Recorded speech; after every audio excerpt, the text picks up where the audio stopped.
Hello दोस्तों, इस video में हम लोग बात करने वाले हैं कि एसबीआई क्लर्क की स्ट्रैटेजी आपकी क्या होनी चाहिए जिससे आप एग्ज़ाम को ईज़िली क्रैक कर दें। तो दोस्तों, यदि आप बैंकिंग प्रिपरेशन से पहले से तैयारी कर रहे हैं तो आपको आइडिया है ही कि यदि आपको तीनों सब्जेक्ट में बहुत अच्छा प्रिपेयर करना पड़ेगा तभी आपका क्लर्क एग्ज़ाम निकल सकता है। पर एसबीआई क्लर्क में एक चीज़ का आपको बेनिफिट मिलता है कि यहाँ पे आपको सेक्शनल कट ऑफ नहीं है। सेक्शनल कट ऑफ नहीं होने की वजह से आपको मेंस में तो डेफिनेटली बहुत फ़ायदा मिलने वाला है। पर यदि आप प्रीलिम्स की बात करें तो प्रीलिम्स में आपको अच्छा परफॉर्म हर जगह करना ही पड़ता है। यहाँ पे आप सेक्शनल कट ऑफ का फ़ायदा प्रीलिम्स में नहीं उठा सकते क्योंकि आपको 80 प्लस 75 प्लस इजीली आपको स्कोर करना ही पड़ेगा। जब आप 75 80 का टारगेट लेके उतरोगे तो आपको सेक्शनल कट ऑफ के बारे में सोचने का कोई खास फ़ायदा होता नहीं है।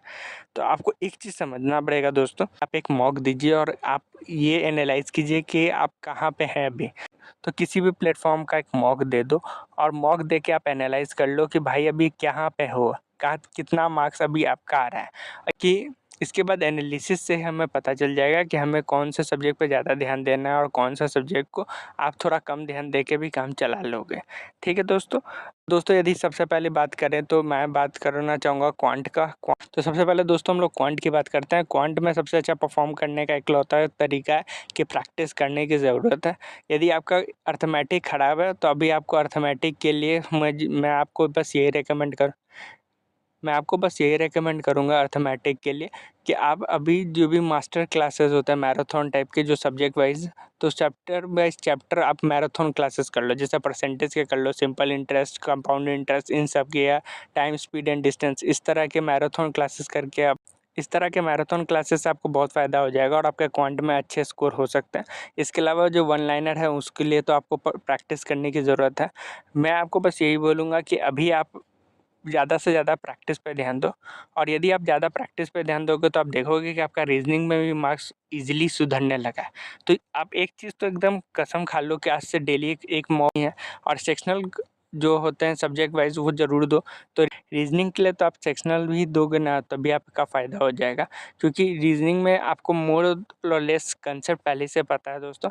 और यहाँ पे बस थोड़ा सा ही परफॉर्म कर लोगे, तो थोड़ा सा प्रैक्टिस कर लोगे, थोड़ा स्पीड आ जाएगा तो आप इजीली यहाँ पे स्कोर कर लोगे। और ये एक ऐसा एरिया है जहाँ पे आप आराम से 30 टच कर सकते हो। तो 35 में 30 यदि आप रीजनिंग में ले आते हो तो आप इजीली 80 का जो मार्क है वो इजीली क्रॉस कर जाओगे। और एक बार आपका रीजनिंग अच्छा चला जाएगा दोस्तों तो आपको तो डेफिनेटली बहुत अच्छा कॉन्फिडेंस होगा। उसके अलावा इंग्लिश की बात करें तो इंग्लिश में आपका ग्रामर कैसा है उस पर डिपेंड करता है। यदि आपका ग्रामर अच्छा अभी नहीं है दोस्तों तो आप इसमें भी मैराथन क्लासेस करके आप थोड़ा सा अपना ग्रामर अच्छा कर लो। और इसके अलावा प्रैक्टिस की ज़रूरत है, तो प्रैक्टिस के लिए यहाँ पर भी आप सेक्शनल का ही एग्ज़ाम दोगे और सेक्शनल ही रोज़ देना है। और यदि हम लोग बात करें कि फुल लेंथ टेस्ट कब देना, तो मैं आपको बोलूँगा कि वीक में 1 या 2 फुल लेंथ अभी दो, क्योंकि अभी तक इसका नोटिफिकेशन आया नहीं है। चांसेस है कि दिसंबर लास्ट या जनवरी में ही इसका एग्ज़ाम होने वाला है दोस्तों। तो अभी हमारे पास कम से कम 2-3 महीने हैं, तो सारे अभी अब फुल लेंथ मॉक दे दोगे तो फिर सारे मॉक ही ख़त्म हो जाएंगे। तो हमारा मेन स्ट्रैटेजी होगा कि सेक्शनल मॉक देना है और जो भी जहाँ पे एनालिसिस में आप करो, एनालिसिस में जो भी चैप्टर में आपको प्रॉब्लम हो रहा है उस चैप्टर को यूट्यूब पे जाओ क्लासेस कर सकते हो। यदि आपने किसी का पेड ले लिया है तो पेड क्लासेस में जाओ, वहाँ पे आप इजीली सारे क्लासेस कर लो, सारे सवाल बनाओ और फिर से सेक्शनल मॉक दो। यदि आप इस तरह से प्रैक्टिस करोगे तो डेफिनेटली आप देखोगे कि आपको बेहतरीन रिजल्ट्स मिलेंगे दोस्तों। आशा है आपको ये वीडियो ज़रूर पसंद आया होगा। अपना बहुमूल्य समय देने के लिए धन्यवाद। Thank you.